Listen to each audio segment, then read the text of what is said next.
je vous rassure, je ne vais pas vous faire le coup de dans l'épisode précédent à chaque fois. Aussi, continuons simplement où nous nous étions arrêtés. D'accord? Très bien. Donc, alors que Light dormait paisiblement, il commença à ressentir quelque chose d'étrange. Il sentait son corps bouger, mais pas comme s'il dormait, plutôt comme si il mangeait. Cette sensation le réveilla, et il se retrouva à nouveau dans le brouillard. Il ne voyait rien, n'entendait rien, mais il sentait que son corps était en action, sans pouvoir distinguer clairement ce qu'il faisait. Néanmoins, il avait l'impression que son ventre se remplissait. Paniqué par les idées de ce que son corps pouvait faire quand il n'en avait pas le contrôle, il se concentra pour essayer de récupérer les commandes. Plus il se concentrait, plus il entendait une voix résonner dans le brouillard. Faim, manger, survivre. Quand la voix devint si forte qu'il eut l'impression qu'on lui murmurait directement ces mots dans les oreilles. Il protesta avec autorité, avec un Non! La seconde qui suivit, sa conscience reprit le contrôle. Light se tenait à genoux, en face du cadavre qu'il avait trouvé plus tôt. Il tenait le bras de ce dernier, ou plutôt ce qui en restait. L'avant-bras avait été grignoté jusqu'à ce qu'il ne reste que des os entourés d'une fine couche de chair sanglante, à l'odeur nauséabonde. Et entre ça, le goût que Light avait en bouche et son impression de ventre plein, il ne put se contrôler et sentit une violente nausée l'envahir. Il s'éloigna du corps et se mit à vomir ce qu'il avait ingurgité. Mais vous savez quel était le pire? C'est que le goût aurait dû lui sembler ignoble. Mais finalement, hormis quand il vomit, ce dernier ne lui semblait pas si dérangeant. Il voyait son humanité fondre petit à petit. Mais il ne voulait pas devenir un monstre. Aussi, si le virus prenait le contrôle quand il dormait, il ferait en sorte de ne plus dormir, décida-t-il. Néanmoins, qu'allait-il faire pendant ce temps? Il ne pouvait pas rester sans rien faire. L'ennui et la fatigue finiraient par l'emporter. Mais il avait aussi peur de sortir, vu qu'il faisait nuit désormais. Soudain, il réalisa quelque chose. Il regarda autour de lui et il fut surpris de se rendre compte qu'il voyait à peu près bien dans le noir. Bon, ce n'était pas non plus de la vision nocturne, mais au moins, il discernait la plupart des choses qui l'entouraient. Visiblement, l'infection lui avait amélioré ses capacités. Mais lesquelles? Encore une nouvelle chose à étudier, se disait-il. Il se mit à peser le pour et le contre de rester où il était et de sortir. S'il sortait, même si c'était risqué, il pourrait s'occuper, étudier les infectés durant la nuit, tester ses capacités et commencer à vraiment explorer la ville. Surtout que sa vision améliorée pourrait l'y aider du coup. Mais aussi, il prenait donc le risque de retomber sur un infecté, ou pire, une autre horde. Mais alors qu'il était dans ses pensées, l'odeur du cadavre à proximité recommença à lui donner faim. Finalement, il décida de sortir, ne voulant plus rester à côté de cette horreur et trop curieux de toutes ces nouvelles choses qu'il avait à découvrir. Après tout, il était venu dans ce monde pour vivre ce genre de choses. Alors, il fit taire sa peur et avança. Mais prudemment tout de même. Il ne voulait pas que sa témérité et son imprudence le remettent dans une situation critique. Il commença par sortir de la boutique et par ouvrir ses sens à son environnement.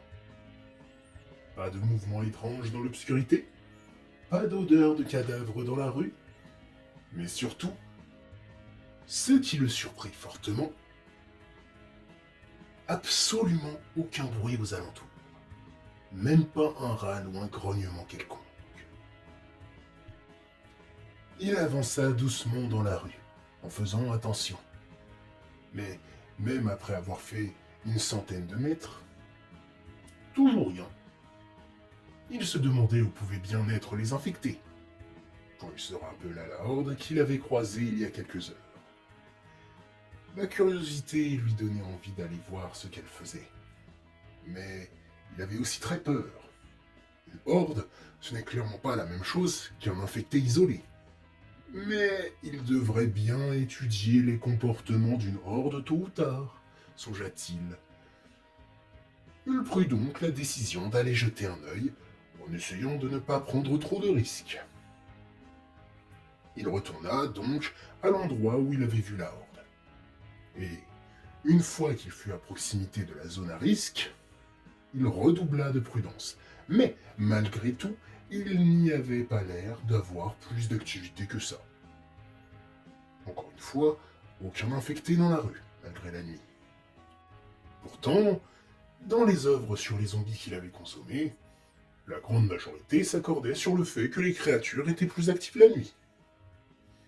Il se demandait si la horde était partie, ou encore là. Donc, il s'approcha sans faire de bruit de la boutique où il l'avait vue, et il regarda à l'intérieur. La horde était toujours là. Elle n'avait pas bougé d'un pouce. Pourtant, dans le silence nocturne qui l'entourait, il entendait bien des respirations venant de cet amas d'infectés, tous recroquevillés les uns à côté des autres. Et vous savez, les humains ont presque tous eu, à un moment de leur vie, une sorte de curiosité morbide ou stupide, un peu comme quand on regarde une flamme pour la première fois et qu'on se demande quelle sensation ça fait de se brûler.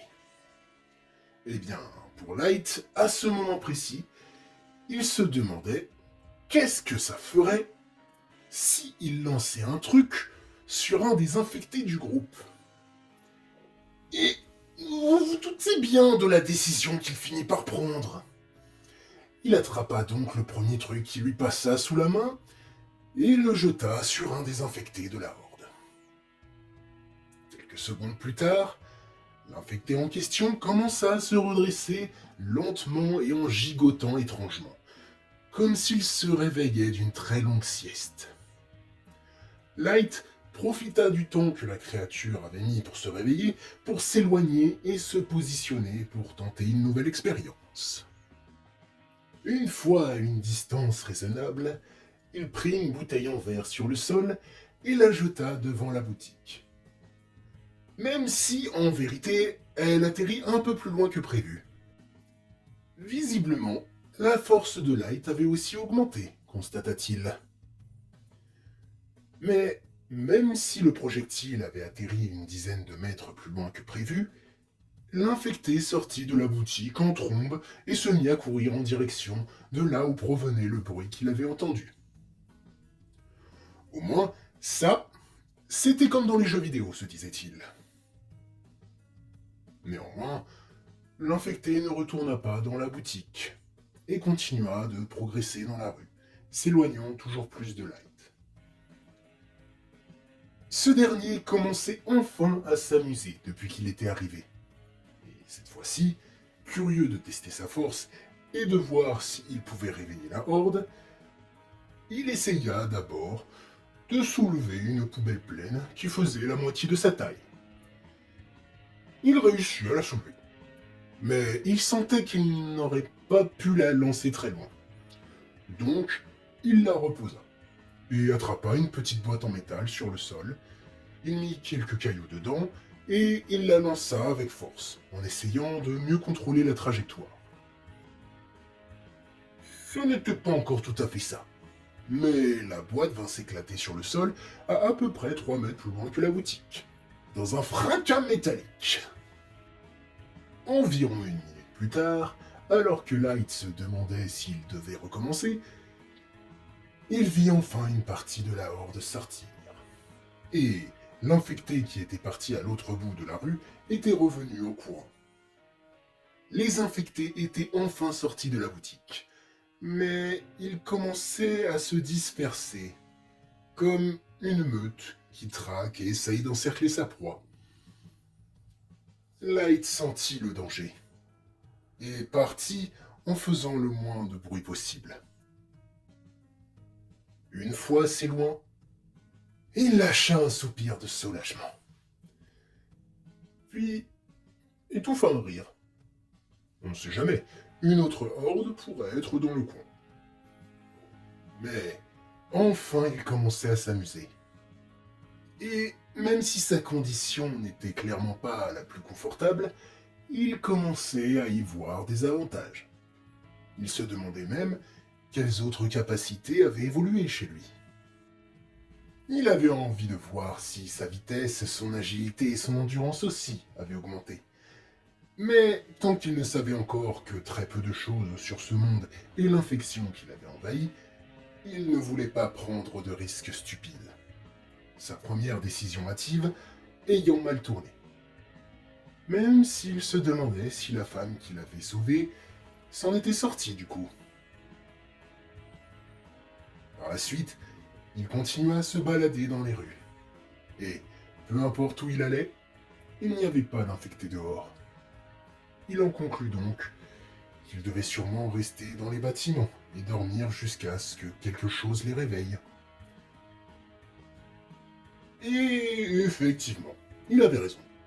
Depuis quelques années, les infectés passaient la plupart du temps en état de semi-léthargie, pour économiser leur énergie.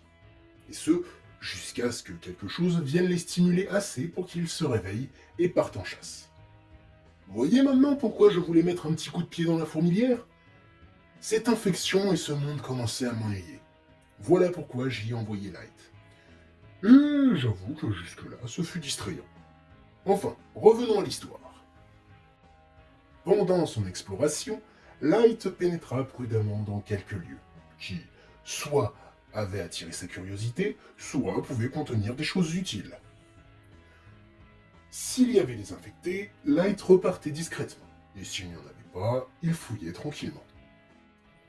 Mais dans ses recherches, il ne récupéra qu'un pied de biche, qui était enfoncé dans le crâne d'un squelette.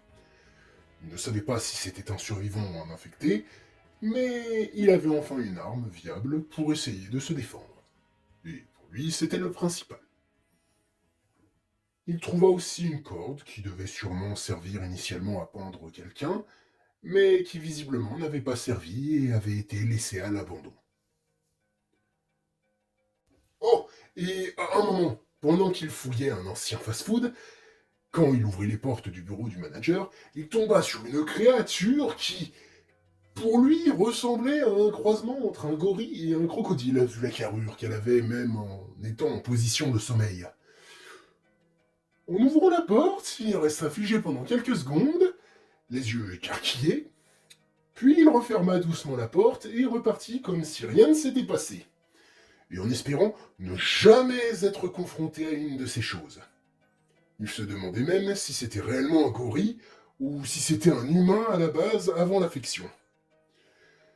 J'avoue que la tête qu'il a fait quand il a vu cette monstruosité et sa réaction m'a fait exploser de rire. Même si, lui, il ne faisait pas le fier du coup. Enfin, au bout de quelques heures d'exploration, de recherche et de frayeurs surprises, le soleil finit par se lever. Pour l'occasion, Light était monté sur un toit pour regarder le spectacle. La lumière chassait l'obscurité de la ville et Light vivait son premier matin dans ce nouveau monde. Il contemplait la ville en ruine, la nature ayant repris ses droits, et il se demandait quelles aventures allaient encore l'attendre. Il avait peur, certes. Peur de se faire tuer ou que le virus prenne encore possession de lui. Mais il était aussi excité devant toutes les perspectives qui l'attendaient.